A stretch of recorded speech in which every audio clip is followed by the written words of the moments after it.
Tabsen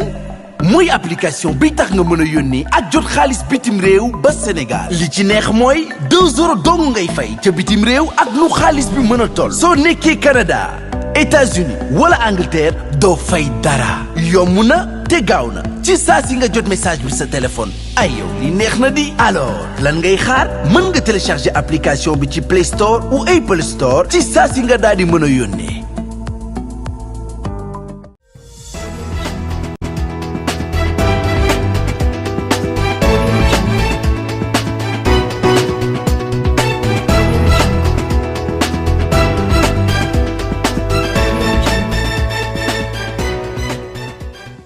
Chers amis internautes, bien le bonjour gannaaw bi ñu leen nuyoo jox leen li nga xam ne moo di seen wàccu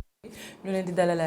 rek fii ci VIP People dans votre journal VIP ñu koy dooree ak li nga xam ne nag moo di Ousmane Sonko gannaaw ba nga xamee ne nag dafa arrêté woon lii di grève de la faim bi mu dëgmaloon depuis 1 mois moom mii di Ousmane Sonko nag journal bi di Source A ñoom ñu ngi ñuy xamal ne Ousmane Sonko nag tàmbaliwaat na li nga xam ne moo di grève de la faim bi waaye nag jamono ji ñii di médecins yi dañ ko soumettre à un régime strict avec nag notamment li nga xam ne nag moo di ab quantité d'aliments limitée ci lu mu war a lekk ñu ñuy wax nag ne la raison selon lii di journal bi di Source A li ñu rapporté nag moo di ki di le maire de Ziguinchor moom dafa néew doole gannaaw ba mu tàmbalee lii di nag grève de la faim boobu di jet moom nag dafay éprouver lii di ay difficultés pour yenn aliments yi alors nag pour jox ko li nga xam ne moo di kattan ak ay force complète le journal les médecins ñoom nag dañ ko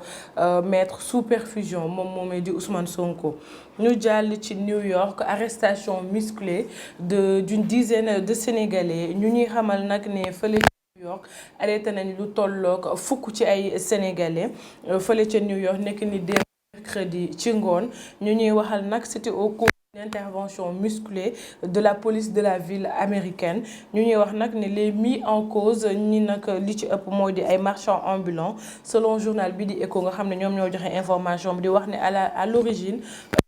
la vente d'articles de contrefaçon ñoom nag dañ ko tere fële ca États-Unis ñu ciy dolli rek ne marchandises nag ñoom ñi di police su état américaine ba saisir nañ ko ba teg ci loxo jamono ji waaye nag lii di journal bi les Échos ñu ngi ñuy xamal ne dinañ ci dellu siwaat fii di ay lu bés di indiquer nag lii di police new-yorkaise bi ñoom waxaguñ communiqué guñ sur l'affaire. ñu jàll fële ca palais de la République kii di Youssou Ndour moom nag démissionné na Youssou Ndour n'est plus ministre conseiller du président de la République di Macky Sall selon les Échos nag ñi nga xam ne ñoom ñoo ñu informé xibaar boobu noonee ñu ñuy xamal nag ne kii di waykat bi politicien ak homme d'affaires bi di Youssou Ndour moom nag joxe na lii di démission au chef de l'État le journal nag ñoom ñi ngi rapporté que ne dans la foulée kii di Youssou Ndour s'est émancipé de la coalition Benno Bokk Yaakaar moo di daal génn na ci Youssou Ndour nag jamono ji moom li mu xamle ne moo di il s'attellera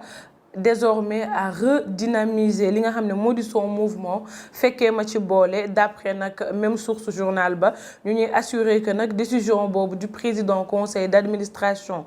du groupe Futurs Médias moom nag affecté wul dara ci ay mbiru kii di le président Macky Sall waaye nag lii di les relations entre les deux hommes ne sont pas au beau fixe moo di daal seen diggante neexatul te rataxatul comme auparavant ñu ñuy xamal nag ne ces derniers ñoom journal ba ils ont ajouté que selon le journal Youssou Ndour et Macky Sall ñoom gisante nañ et waxtaan nañ lu yàgg tamit te ku nekk comprendre na lii di moroomam ñu ñuy xamal tamit ne un entretien qui s'est déroulé dans d'excellentes conditions ndax nag le président le patron de ki nga xam ne moo di Benno n'a point pris ombrage de la double décision de ki nga xam ne moo di Youssou Ndour ndax nangul na ko décision ba nga xam ne ki di Youssou Ndour jël na ko ñu jàll ci 118 migrants irréguliers yi nga xam ne nag ña ngi leen jàppee fële nga xam ne moo di ca large Saint-Louis ñu ñuy xamal nag ne y a eu un patrouilleur de haute mer de la marine nationale sénégalais ñoom nag intercepté nañ lu tolloog 118 migrants irréguliers fële ca large Saint-Louis loolu daal la ñu lii di l'APS jàngal mu di la direction de l'information des relations publiques et des armées DIRPA niki ni démb mercredi ñu ñuy xamal nag ne l'arrivée du patrouilleur des migrants ñoom nag elle était prévue niki ni démb mercredi 6 septembre 2023 vers ay 18h yooyu fële ca base navale amiral kii di Faye Gassama waaye yemuñu ca ndax ñu ngi ñuy xamal ne nekk ni mardi lii di la marine nationale ñoom tamit ils ont procédé à l'arraisonnement à 200 kilomètres des côtes sénégalaises mu di nag ñaari pirogue yoo xam ne nag mi ngi doon transporter lu tolloog 242 candidats à l'immigration irrégulière départ ba nag yu pirogue yooyu transportant lii di ay migrants clandestins ñu jëmale fële ca Europe ñoom nag notamment fële ca les îles Canaries mën nañu wax ne dafa gën a yokk au cours de ces derniers mois sur les côtes sénégalaises ñu ñuy xamal ne plusieurs d'entre eux ont été récemment secourus fële ci ay large du Maroc côte mauritanienne yi et le gouvernement sénégalais nag ñoom ils ont organisé li nga xam ne moo di régulièrement des opérations de repatriement en particulier nag pour ceux parmi eux qui ont été regroupés fële ca Dakhla mu di une ville marocaine ñu ñuy wax nag ne ci diggu mois août ci tàmbali mois août bi une pirogue transportant li nga xam ne moo di 37 migrants sénégalais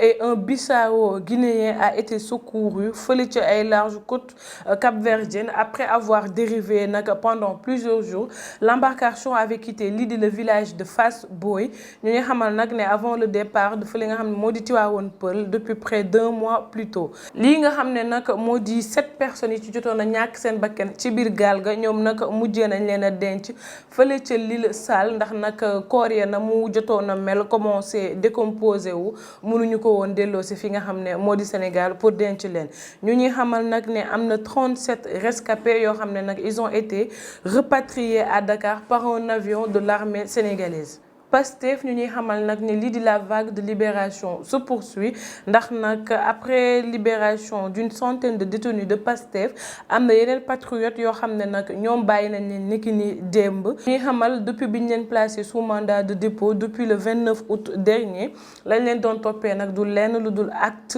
et manœuvre de nature à compromettre li nga xam ne moo di la sécurité publique provocation et attroupement non armé ki nga xam ne nag moo di Lamine Tambédou et Lassana Seydi ñoom bokk nañ ci ñi nga xam ne bàyyi nañ leen jamono ji ndax nag jugé nañ leen nekk ni démb fële ci la chambre des flagrants délits du tribunal de Dakar ñoom nag ñu ñuy xamal ne il y a aussi les 3 jeunes filles de Pastef ñoom tamit elles ont retrouvé li nga xam ne moo di la liberté après nag ay jours de détention provisoire loolu daal le journal bi di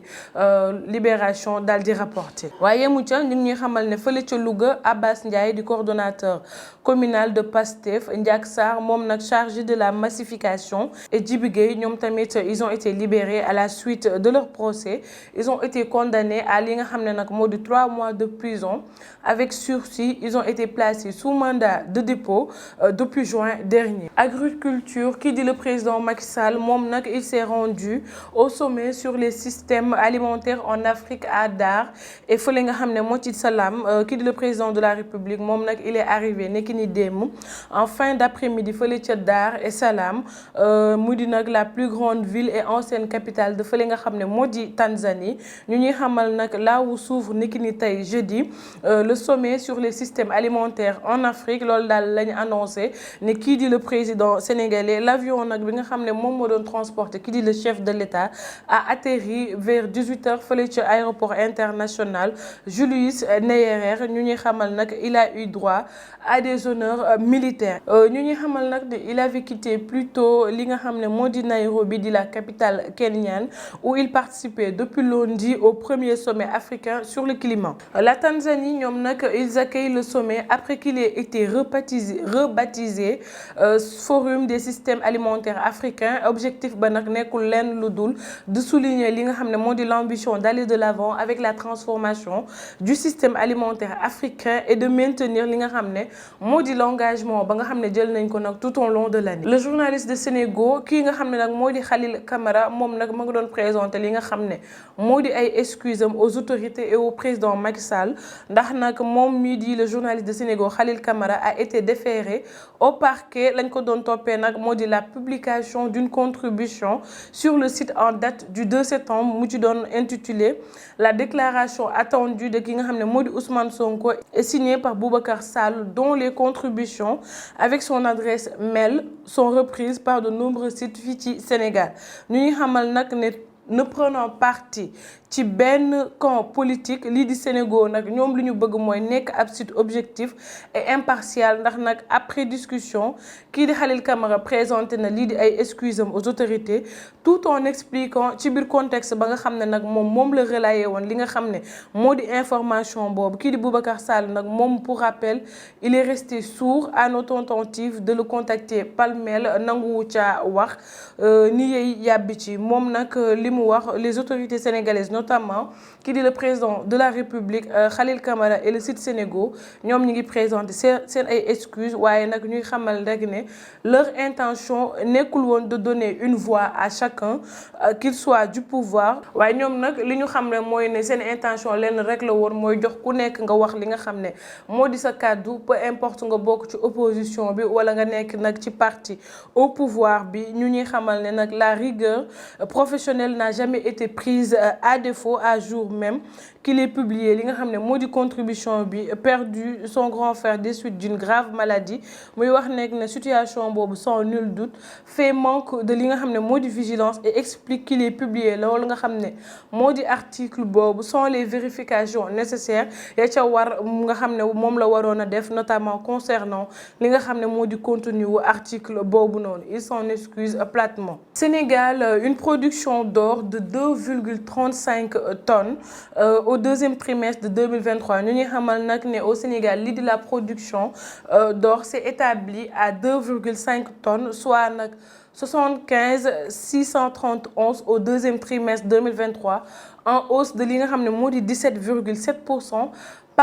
par rapport ak li nga xam ne moo di trimestre bi ñu génn ñu ñuy xamal nag ne selon les chiffres officiels de la DPE cette évolution nag a été soutenue par ki nga xam ne moo di l'augmentation de 6,6% de la teneur des fosses exploitées sur période boobu noonu ñu ñuy wax ne toutefois lii di nga xam ne moo di rythme annuel de la production d'or s'est conforté de 5,2% au deuxième trimestre en 2023 et contracté de 15,6% sur les 6 premiers mois de l'année 2023 ñu ñuy wax ne dans le monde li ñu noté nag moo di une contraction de 19,3% pour atteindre lu tolloog 920,7 tonnes au deuxième trimestre 2023 en raison nag de la forte contraction des achats d'or par li nga xam ne moo di les banques centrales mu tolloog nag moins de 63,8% selon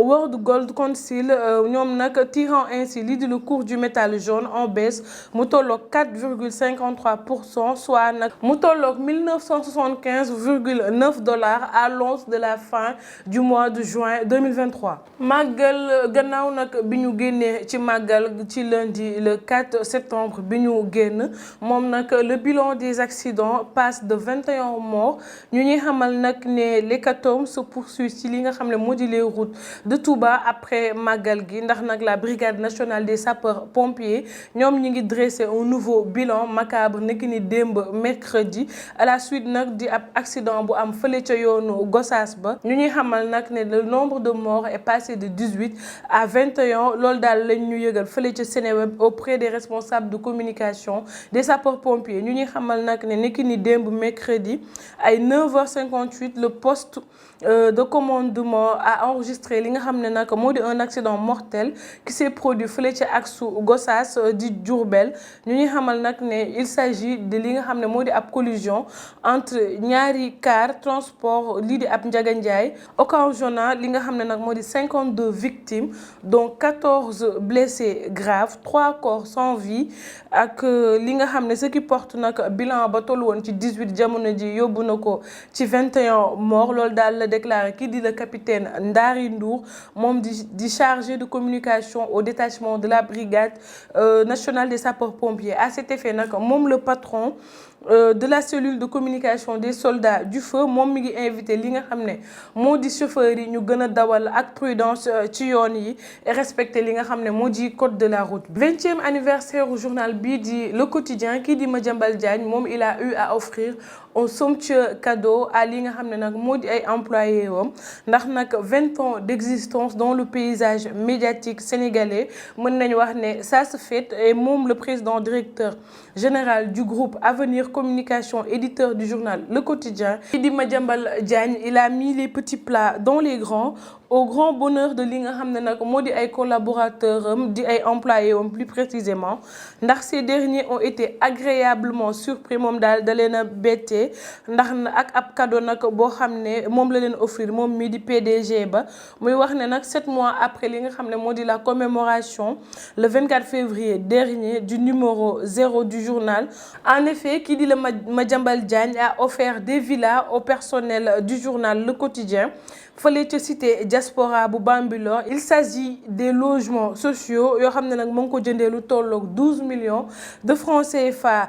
l'unité moom nag mu joxee ko lu tolloog 6 millions de francs CFA à ñi nga xam ne moo di ay employés wam mu nekk nag loo xam ne dañ koy fay sur une tranche de 10 ans. La cérémonie de remise des clés est prévue nekk nii le samedi 9 septembre 2023 fële ca Bambilor. Décès de la journaliste de kii di Fatou Kiné Dème de la TFM ñi nga xam ne nag ñu di waa Medina Baye ñoom ña ngi doon yónnee li nga xam ne moo di seen jaal ci ñi nga xam ne moo di groupe GFM fa mu nekkoon di yëngu ci métier lii du journalisme moom ñi di waa Medina Baye nag ils ont présenté leurs condoléances au groupe Futurs Médias suite au décès de Fatou Kiné Dème à travers un communiqué. Lii di le Jamhiyatou Ansiroud Din Sénégal di les disciples de Cheikh Ibrahima Niass s'inclinent devant la mémoire de la défunte journaliste et salue li nga xam ne moo di professionnalisme. Dañuy xamal nag ne lii di l'organisation de la Jamhiyatou Ansiroud Din et la communauté de l'organisation des manifestants et activistes de la Fayda Komaf ñoom nag ñi ngi saluer à sa juste valeur lii di le travail remarquable dans le paysage médiatique sénégalaise et surtout journalistique médiatique sénégalais apprécie li nga xam ne nag moo di ay contributions fructueuses ñoom nag ñu ñuy xamal ne ñi ngi saluer li nga xam ne nag moo di dans le paysage médiatique sénégalais et apprécie ses contributions fructueuses et l'apport considérable de la disparition dans les événements de Medina Baye notamment lii di le Mawlud di gàmmu annuel. Ñoom nag li ñu xamal ci seen communiqué boobu moo di il salue à sa juste valeur li nga xam ne nag moo di le travail remarquable de ki nga xam ne moo di feu madame Fatou Kiné Dème dans le paysage médiatique sénégalais et apprécie li nga xam ne nag moo di ay contributions wam fructueuses et l'apport considérable de la disparition dans les événements de Medina Baye notamment li nga xam ne nag moo di le Mawlud di gàmmu annuel. Ñoom daal loolu lañ liir ci seen communiqué ba di joxal li nga xam ne moo di seen njaal képp koo xam ne daal ma nga nekk fële ci groupe Futurs Médias ak bépp sénégalais. Gannaaw ba nga xamee ne nag kii di acteur bi di Jean-Paul Damelda moom ñàkk na bakkanam ci ab accident de la route kii di sëram di Cathy Damelda moom nag bind na ab post nekk ni démb ci page Facebook am di xamale nag l'intégralité de dernière discussion bi mu am ak kii di magam di Jean-Paul ndax nag nee na j'ai vu des personnes souffrir j'ai consolé certains pour d'autres je n'ai pas pu waaye nag douleur bi nga xam ne yéen a ngi koy ressentir jamono ji man maa ngi yëg lu ko raw sama biir xol waaye nag lu mujj li nga xam ne nag kii di grand frère am di Jean-Paul Daméda li mu ko wax moo di est-ce que tu pourras supporter mu ne ko waaw mu répété ko waat c'est sûr mu ne ko oui je pourrais gérer mu ne ko ni wax leen ñu baal ma ak loolu daal bokk na ci ay lu mujj lu mu wax dis-leur de me pardonner loolu daal la mujj tokkal ci lii di ay nopp kii di Cathy Damelda di rakam bu jigéen ñu koy jaale nag tous les acteurs yi nga xam ne ñu ngi nekk ci monde cinématographique waaye tamit di ko jaale tous les Sénégalais di jaale ki nga xam ne moo di Fatou Kiné Dème ci monde médiatique. Ci sama kàddu VIP People ñi ngi jaale kii di Jean-Paul Daméda à toute sa famille waaye tamit di jaale kii di Fatou Kiné Dème ñu ngi koy jaale nag lii di famille moom di ko jaale waa ñi nga xam ne ñoo di waa GFM di ñaan borom bi yeesal yërmande ci seen kaw. Lii lañ fi jotoon a indi moo jotoon a wuusandi ci xibaar yi ñu leen di jox dig daje d'ici demain à la même heure. D'ici là, portez-vous bien et restez scotchés à la suite de nos programmes là où on vous informe juste et vrai.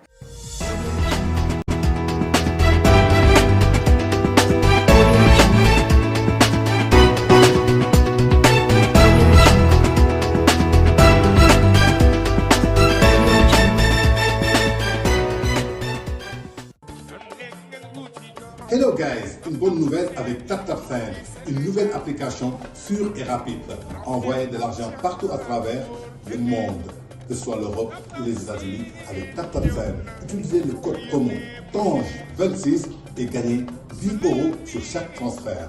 Téléchargez l'application sur Apple Store ou Play Store. Avec TapTapSend, tout est révolu.